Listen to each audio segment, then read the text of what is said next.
மனைவி தொழாவிட்டால் கணவன் அவளை தலாக் செய்யலாமா? விதிமுறைகள் உள்ளன.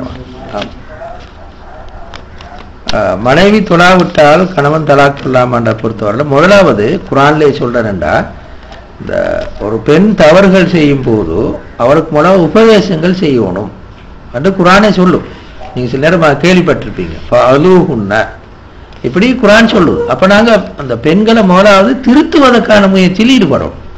அதாவது தொழுவதற்கு உபதேசம் செய்யறது, அது சம்பந்தமான புத்தகங்களை கொண்டு வந்து கொடுப்பது, அது சம்பந்தமான சீடிகளை கொடுத்து கேட்க வைப்பது, அது சம்பந்தமான பயானுகளுக்கு அனுப்புவது, இப்படியான முயற்சிகள் ஈடுபட்டு எந்த வகையிலையும் சக்சஸ் ஆகல. அப்பவும் அந்த பெண் தொழாவிட்டால் இப்ப அவர் தலாக் சொல்லலாம்.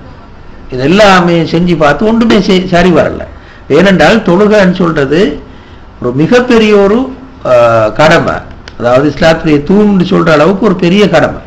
அப்ப அதை அந்த தொழாத போது சில இமாம்களோட கருத்துப்படி அது குஃபுர்ன்னு கூட சொல்லியிருக்கிறாங்க.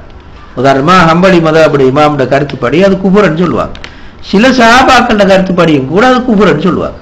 அப்ப எனவே அது ஒரு பெரிய ஒரு பாவம். அப்ப அந்த பெரிய ஒரு பாவத்தை செஞ்சு கொண்டிருக்கிற ஒரு பெண்ணோட வாழ்றது உண்மையில எப்படியுமே கூடாதுன்னு சொல்லுவோம். ஆனா அது உடனே அந்த முடிவுக்கு வராம இரண்டா சில நேரங்களில் ஒரு பெண் அந்த வாழ்ந்த சூழலின் காரணமாக இந்த காரணங்களால தொழாம இருக்கலாம். இப்ப நாங்க முழு முயற்சி ஒன்று செய்யணும். ஒரு குறிப்பிட்ட காலம் அளவுக்காவது அந்த பெண்ணை நாங்க இந்த தொலை வைப்பதற்கான முயற்சிகள் எல்லாம் ஈடுபடணும். அப்படி ஈடுபட்டு முடியாமல் போய் எல்லா விதமான முயற்சியுமே எடுத்து முடியாமல் போன கட்டத்துல தான் தலாக் முடிவுக்கு நாங்க வருவோம். அதுலேயும் கூட உங்களுக்கு தெரியும், தலாக்குன்னு சொல்றது மூன்று தலாக்குன்னு சொல்லுவோம். முதலாவது ஒரு தலாக்குன்னு சொன்னால் அந்த தலாக்கு பிறகு 3 துப்புரவான காலம் இதால் இருக்கும். அந்த 3 துப்புரவு காலத்துக்கு இடையில அவ திருப்பி மீட்டிக் கொள்ளவும் மேலும். அப்ப உதாரணமா ஒரு தலாக் சொல்லிட்டார், சொன்னதுக்கு பிறகு முதலாவது தலாக்கு சொல்லிட்டார், சொல்லி 3 துப்புரவு காலம் போறதுக்கு முந்தி அந்த பெண் தொழுகிற முடிவுக்களம் வந்து வாக்குறுதியாக சொல்லிட்டான்னு வச்சுக்கொள்ளுங்க, நான் இதுக்கு பிறகு கண்டிப்பா தொழுவனு வாக்குறுதியெல்லாம் செஞ்சுட்டார். அப்ப இவர் சேர்த்துக்கொள்ளலாம் திரும்ப.